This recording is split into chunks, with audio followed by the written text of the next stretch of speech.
invite Derek to share some of this data with me here. But the work that we've been doing recently is looking at his teachers and the data they've been collecting on a whole, but in an anonymized and aggregated way. Because part of the philosophy here is that no teacher is being judged or evaluated with this work. It's actually meant to be a self-reflection tool for them.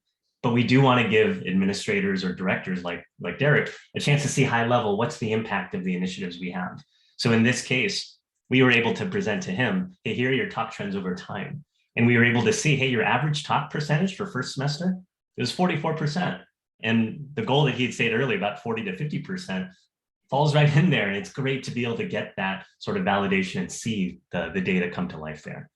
When you combine the student and group talk together, we got a sum of 33% for the average, which his goal was a little bit more fluid there to increase that over time. And there's still work that we can do.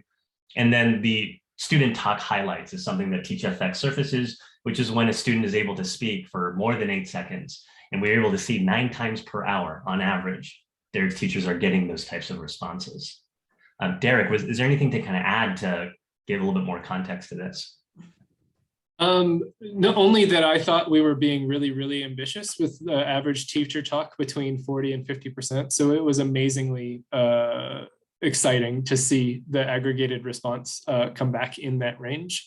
We sort of like mapped it out in 5-minute chunks, what that meant, like how much time that actually corresponded to for the teacher to only talk for 40 or 50% of it. And yeah, this is pretty exciting actually. So awesome. And this is the kind of work that we would want to do with our partners to establish these goals and track those trends over time. Additionally, and I know Derek had talked about the importance of wait time, but for those who don't know, there's actually 2 forms of wait time that TeachFX will measure and report on, which is wait time 1 and 2. The good news here is that both trended upwards for Derek's, the teachers that he was working with. But wait time 1 is when a teacher will pause and give time after they speak. So imagine giving that question, allowing that space, 3 seconds, or in a virtual environment, sometimes longer. And while that time might be painful to have like that much silence, it actually is a chance for students to be able to process, think through their questions, and have an opportunity to engage, while the more confident students might have to actually wait and hold their horses for a moment. Wait time 2 on the reverse is, or not the reverse, but on the other hand, is when you allow for space and time after a student responds. So instead of immediately evaluating an answer saying, great job, John, that is the correct answer, giving a chance to wait and allow other students to contribute to that conversation. So very nice kind of summary of some of the work that we've been able to do.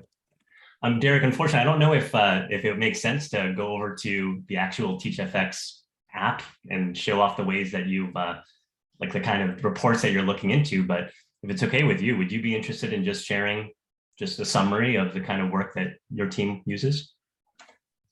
Yeah, certainly. So the TeachFX dashboard, once you've recorded a lesson, the recording automatically gets analyzed by the behind the scenes stuff. I think it's an artificial intelligence software that they've got over there. So things get analyzed and you get this really nice report that's split up into different categories based on wait time, proportion of student talk, teacher talk, group talk, silence, I think, is also reported.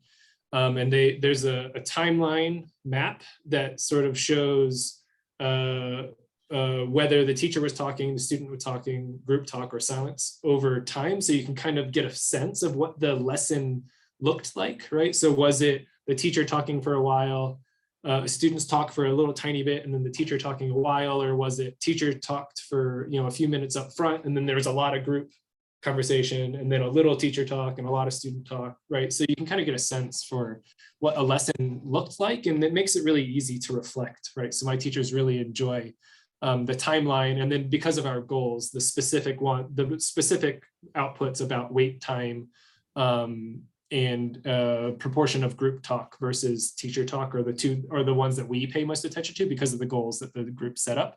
But it's really nice for them when they're reflecting to be able to look at those outputs, to put their mind back in what that lesson was like, and they can usually offer a much more anecdotal clarification as well on what the report is telling them. So it really, if anything, it starts a lot of really good conversations about teaching to promote student learning. So.